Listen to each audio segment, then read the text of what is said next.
Kevin Smith returns from his wayward travels to Hollywood inanity that was cop-out and comes back with Red State, a rather dark film compared to anything I've seen of his to date. The story concerns a deeply fundamentalist family of Christians who lay honey traps for those that they believe to be wayward souls. When some teenagers answer a sex ad, they're kidnapped by the church and look likely to face death at the hands of the evangelical preacher and his followers. When the police arrive, it seems that rather than a happy ending, there may well be a disaster in the making, as the confrontation escalates into incredibly bloody levels. Red State is certainly a different animal to Kevin Smith's more familiar work, and thankfully a departure from the disappointment that was Cop-Out. Firstly, this is a very dark film that immediately evokes the images of the Westboro Baptist Church and Waco, for instance.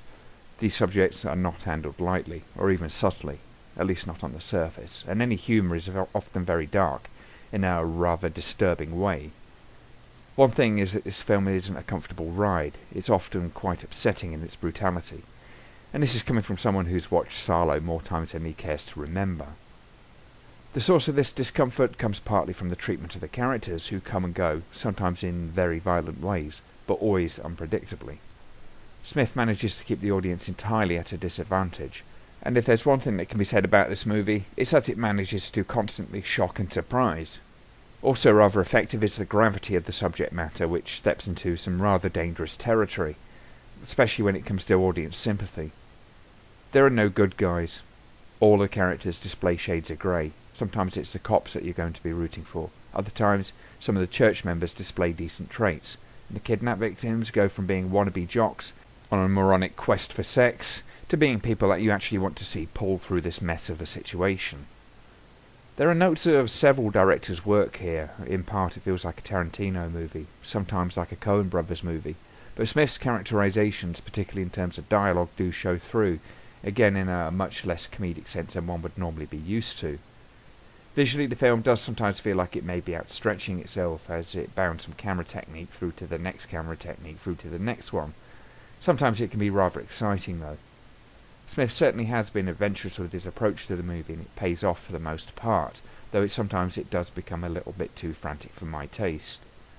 The story arc is a little unusual too.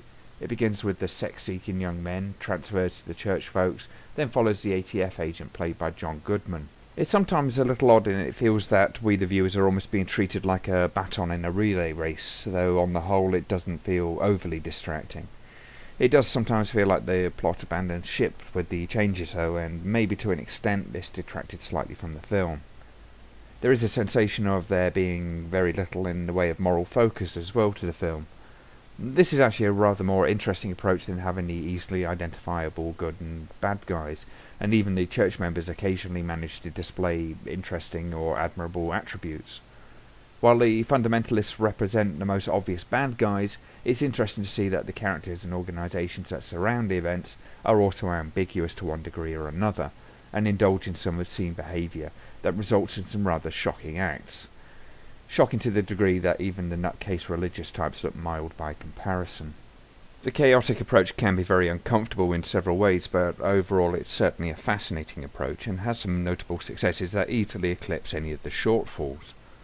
The performances are all round excellent, right from the young men who manage to be very real people, who react in some ways that feel very genuine, and the family are also quite extraordinarily repugnant, as they should be, but also manage to display a degree of humanity.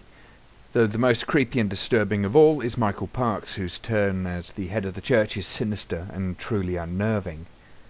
Then there's the ATF agents, headed by John Goodman, who manage not only to portray people who are very serious and dedicated to their jobs, but this group in particular suddenly turn things around with the degree to which they will follow their orders.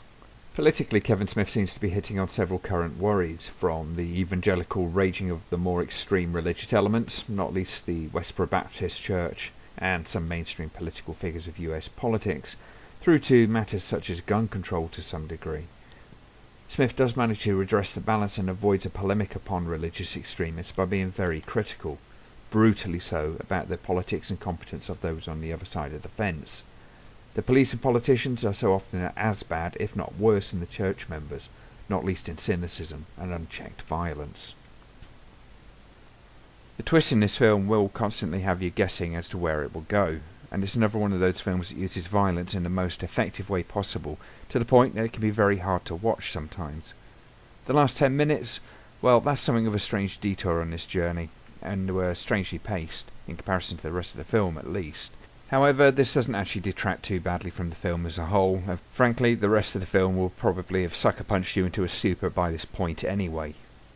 Definitely this is worth a watch at the cinema. Red State comes recommended by virtue of the fact that it is at least a hell of a ride, and it's certainly a fascinating subject.